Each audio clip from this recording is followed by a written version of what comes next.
Napul sa CCTV ang panghahablot ng isang rider sa cellphone ng magkasintahang nagse-selfie sa Makati. Ang suspect naka-helmet ng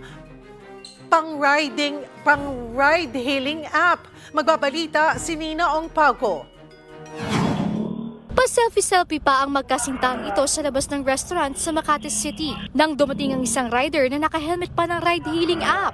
Lumapit ang rider sa dalawa, sa kabilang hinablot ang cellphone nila.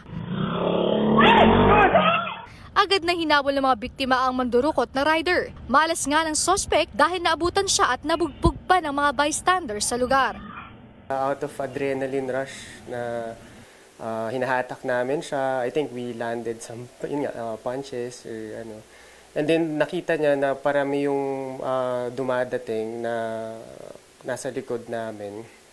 So, bigla niyang kinuha niya sa bulsa niya and then tinapon niya sa harap namin yung phone. Kwento ng mga biktima, first time nila sa restaurant kaya nagpipicture sila sa labas. Hindi raw nila inakalang doon pa sila mas na-try ng cellphone. Sobrang bilis ng pangyayari.